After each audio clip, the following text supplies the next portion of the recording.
Hello and welcome to Taking Liberties, episode 5 for the year. Uh, Today, we're going to be talking about the West Australian election, and we've got Lee over in West Australia, Hello. and Connor, who's also in West Australia. But before we get to the West Australian election, we do have the big thing that occurred yesterday to talk about, which was International Women's Day, or as I like to call it, International Virtue Signalling Day. I don't think it needs to be like that. I actually think it's totally okay. Like, people say lots of dumb things, but They do, they do. the concept of having International Women's Day is not a problem, I don't think, inherently. Well, it's actually an invention of the Socialist Workers' Party of Germany. So Sure. yeah, I mean, it was invented by the socialists as a sort of public holiday for female workers, Yeah. and it kind of evolved from that to include all women. Um, and I don't have an objection in the same way you don't. It's just people say stupid shit, Yeah. and I like to get involved on people saying stupid shit. Yeah. And for anyone saying like, oh, you're just being a woman hater, I took the piss out of everyone saying, what about International Men's Day, which is on November the 19th, you jackasses. And if you don't know that, you're the reason why you're. I don't want to get into that. Yeah. So, I mean, I guess you can basically boil it down. The dumb things that are said, conservatives go, no International Men's Day, this is dumb, why should we do this anyway? Which I think Despite is the fact that there is an International Men's Day, which, to repeat again, November 19th, everyone. Yeah. And the left, they say gender pay gaps, which is usually based on completely junk economics. Like Junk statistics. Yeah, junk statistics. And yeah, that's kind of it. And then there's lots of stupid breakfasts. You forgot. Yeah, You forgot rape culture. Say again. You forgot rape culture. Oh yeah. And the patriarchy. Yeah, and patriarchy. So, okay, fine. I think it's, for me, so I put up on my own Facebook saying, marking my appreciation of the women that I know, and particularly my wife and my mother. I think that's okay. I think as libertarians we should, it's good to have days that just remind you of a good thing. So it's not like you can't appreciate women any other day than International Women's Day. But, it's okay to have a day to say we're going to focus on this one thing. Like Anzac Day, every day I think about how I can be more anti-war. I think I try to remember the terribleness of war every single day. But on Anzac Day, we can focus on it as libertarians and say, this is a terrible thing. We should be very reluctant to go to war. All sorts of other stuff. Like, as a Christian, Easter and Christmas are obviously important days, but they're just normal days to me with an extra focus. They're not special days, See, I went in a different direction here. I asked the question: why is everyone assuming everyone's gender right now? Yeah, well, there's that. Yeah, and according to the state of New York, there are precisely 31 genders, and I feel like we need a day for one of them. Precisely 31. 31 has fluidity there. There could be. Sounds like New York's been a bunch of cisgendered shitlords. They need to check their privilege. Only 31. Only 31. There's more than 31 ways of describing yourself as a libertarian, so I'm not exactly sure we can criticize people on their gender expressions. Hey, there are exactly 50 shades of grey. I'm not like questioning the precise number here. I'm just saying, like, according to them, there's 31. Now, to me, that means 31 days, right? Hell, we can just take. Yeah, I'm sitting there and going like, hey, look, there's nothing particularly going on during November. Sorry, no, October. We might as well put 31. I'm just saying. Well, it's Australia of all places. I mean, we've got the most amount of public holidays anywhere. Now, I'm not too sure what my party's stance is on public holidays, but as an Australian Libertarian Party, I think we should have a bit of wiggle room there. Just take that. International Women's Day and International Men's Day aren't actually public holidays. They could be. They should be. The entire country takes the month of October off. To be actually kind of serious for a moment, I think as libertarians we can certainly make the case that there have been systemic injustices imposed on women because of the state and also because of cultural norms. So I think you know, obviously libertarians always talk about the first, but the latter is important. Like, if we want to talk about having a free culture and you know, like, if you want to give people autonomy to make decisions, we also need to talk about how they make those decisions. And even if there wasn't the state necessarily imposing bad things, there were bad attitudes towards women. So, like, I think, you know, it's not just... I think that's significant, and I think you can sort of just immediately skip over that and say, well, it means nothing. I mean, I don't know if you can go as far and say, you know, if you got one of my Marxist friends and said how poorly women are being treated, I think that'd have a... Say again? Having Marxist friends, current year too. Yeah, well, you know, I like my Marxist friends. I got the Marxist friends I actually quite like a lot. I just think they're really wrong. But but you know, like, if you were to get them on and say, you know, to what extent have women been oppressed, they'll have a much broader definition of what that means and you know, what it means now. And I guess patriarchy and that kind of stuff. I mean, I think you said it a little bit glibly, not totally without any basis. I think if we had Andy Moore here, I think they'd make a more you know, substantive case for what patriarchy is. So I'm not going to take words out of their mouth, but like, I think, you know, it's. I don't necessarily want to talk about the patriarchy, but my mum's an old school conservative, and the way she considers the patriarchy was hilarious. She goes like, I don't. Okay. This is not my opinion, right? This is something my mum says as an offhand comment, and it seems funny to me. So anyone who's a feminist out there, don't get offended. Yeah. So she said, like, okay, think about... woman of color, so that gives her some credibility. Oppression poker, that, you know. Oppression Olympics. But like, so what she said is, I don't understand the concept of this patriarchy, because how the hell could men have set up the system when women controlled all the marriages, when women educated the children, right? And women controlled all the finances in the family. And she's just like, where the fuck did men come up with the system in that time? It's probably not a bad question to have answered. But when it comes to things like Women's Day, okay, libertarians, we're not going to stop people from celebrating whatever they want, but at the same time, should we be enabling these sort of things? I mean, sure, Women's Day's been around. Started by commies in Germany, but it's been around for a while. Great, sure. Should we in any way go, oh yes, we should enable, we should promote these sort of things?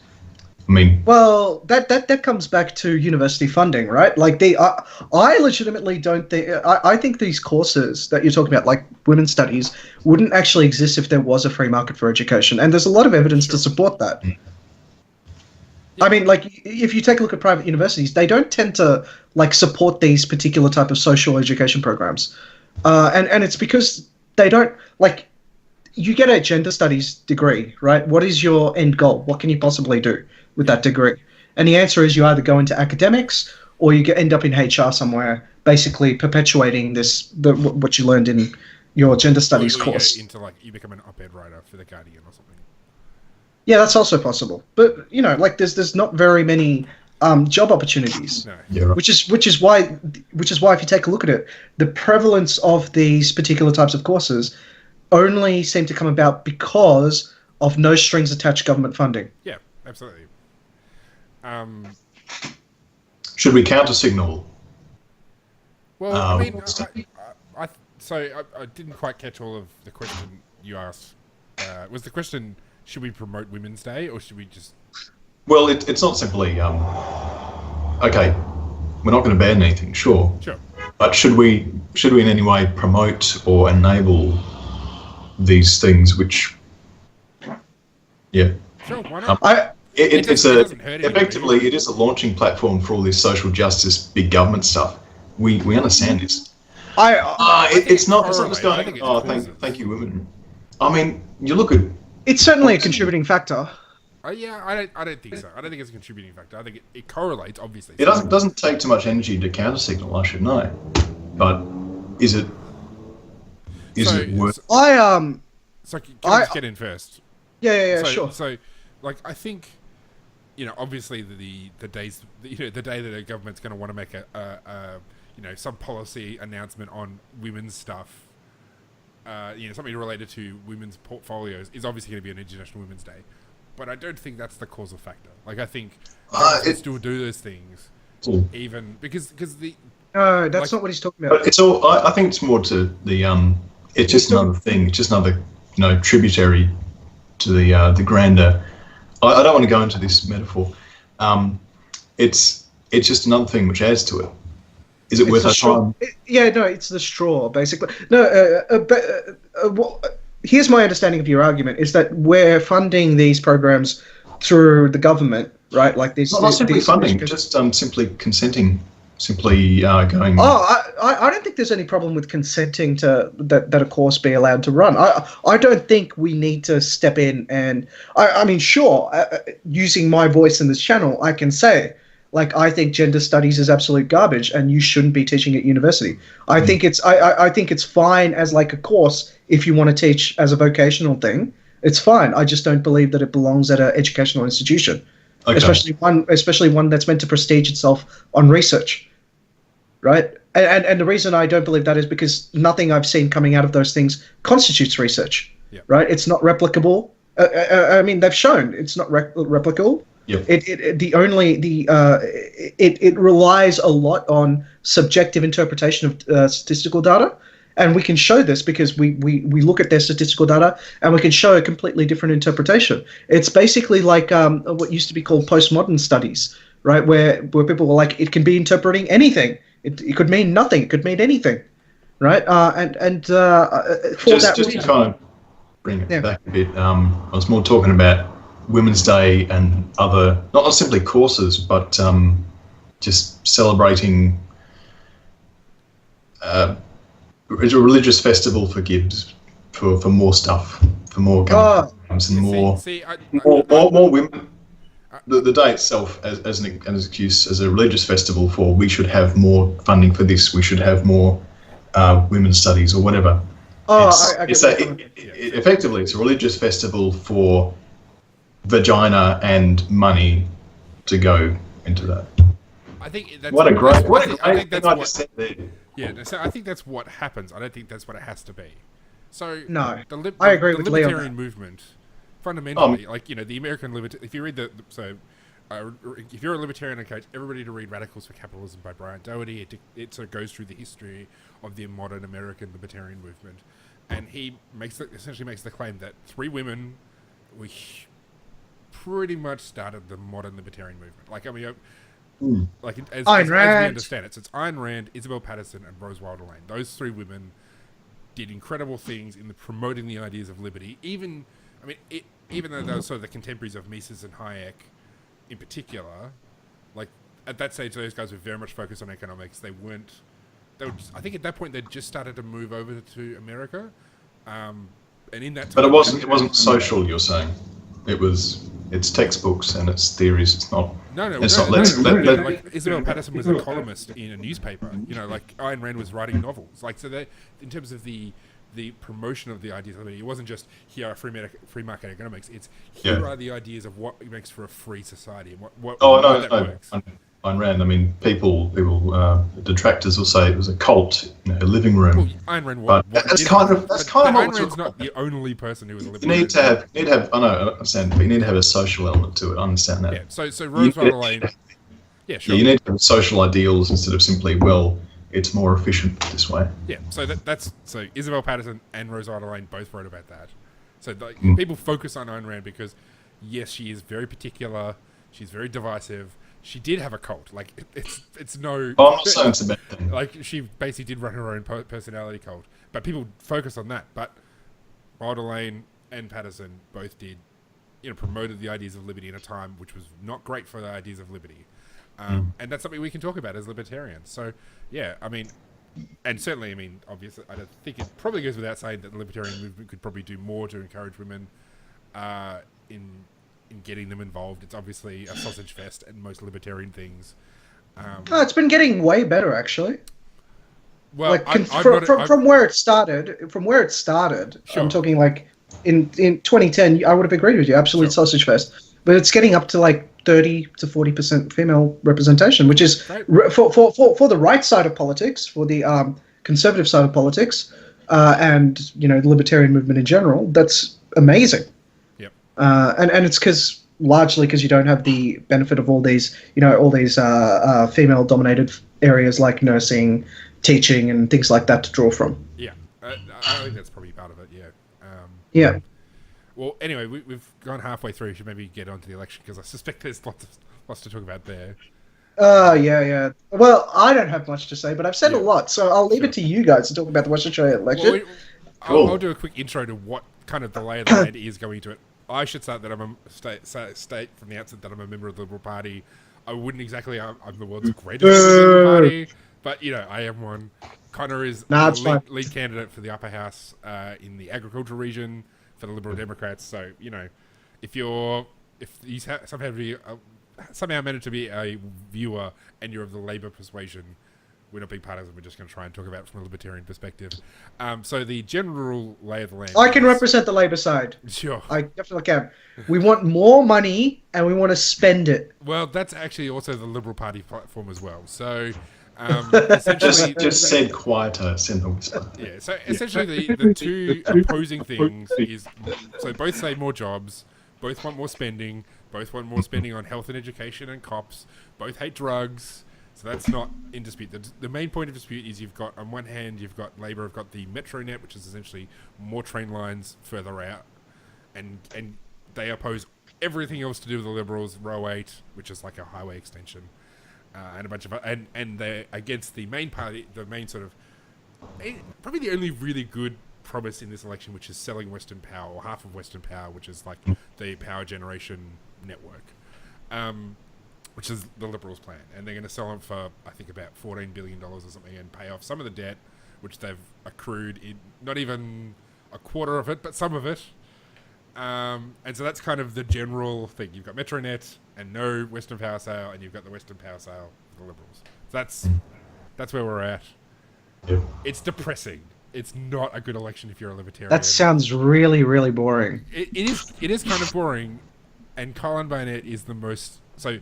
Both people talk about them being unimpressive personalities, but I think also Colin Barnett is essentially the quintessential big government conservative. So he had a run as opposition leader back in the early 2000s. He lost at the 2000 election, and his big policy, his big thing was building a canal from the Kimberley to divert water in an open channel canal down into the around Perth. Yeah. And it was going to cost $5 billion or something ridiculous, which at that stage was kind of like quite a bit. These days, I guess we've probably had our horizons expanded somewhat. But he's always been about big projects. Why? Because I'd like to talk about this bit now. Okay. So a combination of things. Okay, Colin Barnett has had history of incredible spending. So we've just gone through a mining boom. He rode a mine boom. I had great fun during the mining boom, and then it stopped, and the steel prices dropped, and everyone lost their jobs. It's not so flash. But we've gone through a mining boom. The state went so well. Everyone had their McMansions and their big cars, and somehow the WA state government still managed to rack up an absolutely enormous debt during the boom. This is bad. Their thing is they came in as the boom was dying. So, they started 2008. So it was coming to the very end of it. But still, but they've just spent money like maniacs. Like there's just been no consideration at all. They've been building like stadiums. They've been building, but they're building like a 2 kilometer long section of train line underground, and it's going to cost like $3 billion or something. They're just constant infrastructure spending with no consideration for ever repaying the debt that accrues. So what I'm here to do, I have a prop. I'm the Western Australian lead candidate for the area of agriculture, and I have printed off this great map of the area. See, we got which bit is yours? Is yours the long bit at the bottom? It's all the dark stuff. It's all the dark stuff. Wow. Okay, that's yes. It's enormous. It's bigger than fair chunks of Europe, as I like to remind my girlfriend. It's predominantly in the name agricultural area, and this ties back into Colin's plan for a channel, a canal, because the southwest is, for the past 30, 40 years, has been going under a pretty horrible thing called salination, or just saltwater salinity destroying up to a quarter of the farmland out here. Started just it was the seeds of it was sown just after the war, when there was like 1 million acres every year in Western Australia had to be cleared for all the returning servicemen and all that. And what it turned out was, of course, salt water level, the water table rose, the salt accumulated on the surface killed everything, continues to kill everything. It's really bad. And then during the late 90s, there was a free market proposal to solve the growing water crisis and the salinity. So what was done was some rather impressive drainage channels were dug around the wheat belt, and just essentially cut through the clay to extract the salt water out, and they were deemed illegal by the CSIRO and CALM and all the rest, and all the other government agencies, because it's dumping salt water, which is kind of the point. So there's free market solutions which have been available for the past 20-something years to the salt problem, and more than that, because of all the salt build-up, all the dams in the southwest have slowly filled up with salt water, which means they're absolutely unusable. Yeah, we got even Wellington Dam. You can't use it for agriculture. You can't use it for industry. You can't use it to flush through your pipes. Bad stuff. So then there was a free market solution for the water process. You got about 180 metres of head pressure coming off the escarpment, and there was a plan to have a privately funded desal plant about 15 years ago or more, just north of Bunbury, and no, can't have that, because the reason why we're suffering a water crisis down here is because of global warming, because of stuff outside the control of people. And of course, Water Corporation and AcWest, which are government monopolies on water, absolutely will not allow you to sell water in Western Australia privately. Even I think Ron Manners was telling us a story a while back how there was out at Kalgoorlie there were pools of water that they wanted to move around. They wanted to sell to another mine, and totally legal to sell water, so they sold petrol instead to pump the water. Someone had the great idea.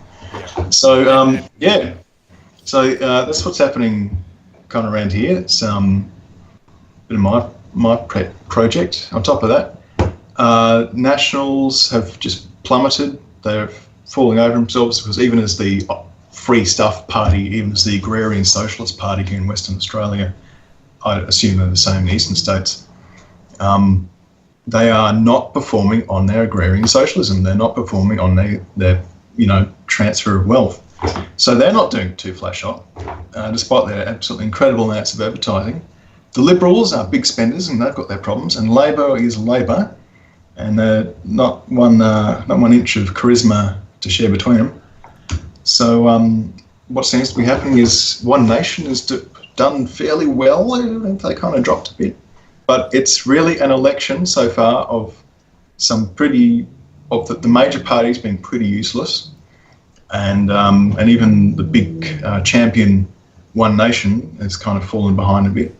Well, so One Nation's problem is that they're all lunatics. They're basically the same problem that Palmer had, which was, we're going to have a populist party for the people, so we're going to invite the people to come and become candidates. And of course, all the people they attract are all crazy people who say crazy things. There was an article I saw just like this today, where the candidate for Scarborough, which is a lower house seat, which, I mean, none of these people in the lower house are going to win, but you still get the crazies.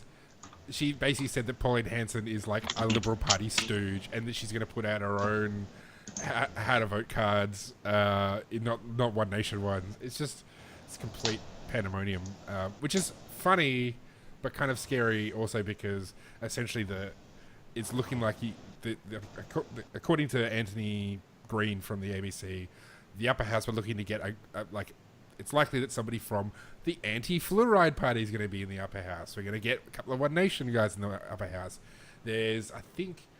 I'm really hoping there's a micro-business party, which is essentially, I think, more or less a front for the taxi industry. Yes. It is. I think they've got potentially a candidate who's going to win. So polling suggests that Labor's going to win. I think Sunday's paper said it was 54-46. So if that works out, it's looking like Labor's are going to win. They're just going to have an absolute, like, bunch of crazies in the upper house. Yeah, so not lots of great news. The only real, actually, I mean, I think to the Liberals' credit, selling Western Power is actually a good idea. So they're going to sell a 51% stake in Western Power. They're mostly going to be spending that on reducing the debt, which is good. It should be done. It's not a company with any deregulation, so it's always one of those things like, what's better? Oh no. Yeah, like Yes. it's So basically, it's a government monopoly which you're handing control over to a private board. yeah. I mean, there's pretty Can you the spell regulator is assets? separate from Western Power, so like the generation side of things is separate from the regulatory side of things, Yep. which is okay. That's it's better than just like handing like Western Power and all the regulation to a private monopoly, but it's still not great. I think the key problem for the Liberals is Colin Barnett is a complete douche, and there's no one else who's able to take his to topple him. So currently Colin Barnett's the leader. His handpicked successor is Lisa Harvey, who's essentially been the police minister for the last few years, and so she's just non-stop about the evils of ICE and the evils of hoon drivers and more police powers and more spending, and she just doesn't seem to have any inclination to be anything other than Colin Barnett 2.0, except maybe without the like completely lunatic grandiose visions of I want to build a monument to myself on every corner of the street. So like a typical state premier. Yeah. I mean, Mike DeHaan, he's got a background with the IPA. He probably could be okay if he wasn't just like completely under the thumb of Colin Barnett. Troy Buswell, if he had not self-imploded, probably could have been an okay premier.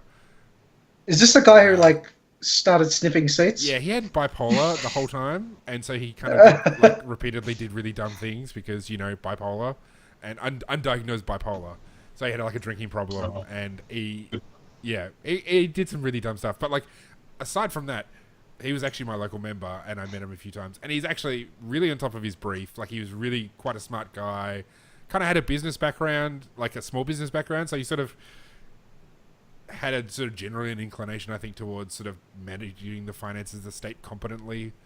So yeah, he would have been okay probably as a premier, except chair sniffing and brass strap snapping and drink driving and sleeping with Greens MPs, all of which are not conducive towards a long-term career as the premier of Western Australia. At least not. What's wrong with sleeping with the outside of Greens MPs? Having affairs, Having affairs that's like with crazy. Greens MPs. It's So absurd. it's not just Oh, sleeping, that having an makes affair, much yeah. more sense. Yeah. So Okay, still I was married, just like, having an affair. Right. So, like, aside from, I think the Liberal Party can't really move on until they get rid of Colin. Once Colin's gone, it's kind of hard to see anybody rising to the top with. I mean, there's Peter Katzenbarnis is a guy who's going for a lower house seat. He's got some pretty strong credentials as like a small government conservative, but it's not a great outlook for the Liberal Party. I mean, people talk about the Australian Liberal Party being like super free market, but I just don't see where that is. Maybe in the membership, but not certainly in the parliamentary. No, I don't think it's even in the membership. But yeah, it's in the young Liberal movement, and that's about it. And that's where they can talk about that shit. Sure, except all the young Liberals, from my observation, don't seem to be like all the kind of the future leaders coming out of the young Liberals basically just say things that are popular amongst conservatives, but don't rustle any jimmies with saying maybe we need to like do something about this debt. It's just all sucking up all the time, and then hey, let's get rid of 18C. Hey, let's legalize Uber. Stuff that's not like not particularly controversial in the circles they're mixing in. Yeah. No, it's actually funny because they do say that. What about all this debt and stuff like that on the East Coast? They say it all the time, but then you point out that hey, you're working for a guy who just doubled the debt. Yeah, I'm just saying. Well, Colin Barnett took the debt from I think $6 billion to about $40 billion. So in eight years. So, that's not too bad. He's given Abbott a run for his money. Abbott took $300 billion and made it $600 billion in 2 and a bit years, and Turnbull's doing a good job of pushing that up. Yeah. So almost seven times the debt.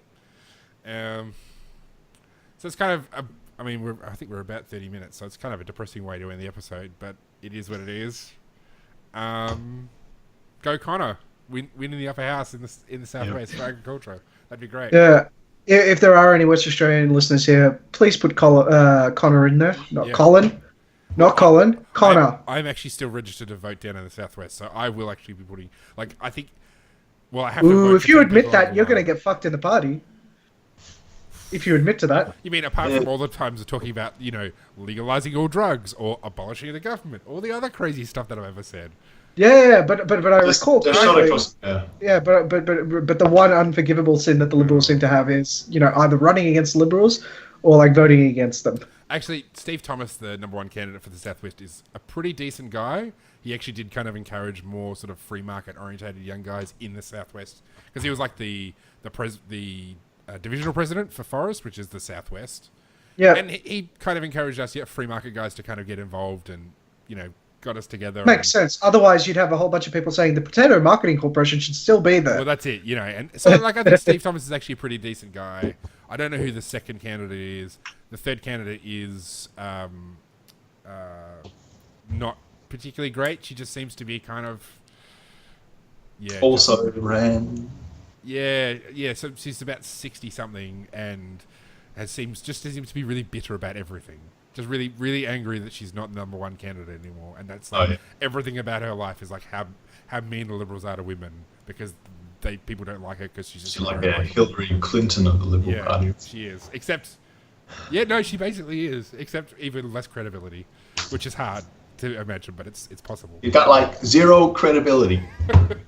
I suppose we should end it there. Yeah, we should end it there. Zero credibility is the name, should be the subtitle for this entire election.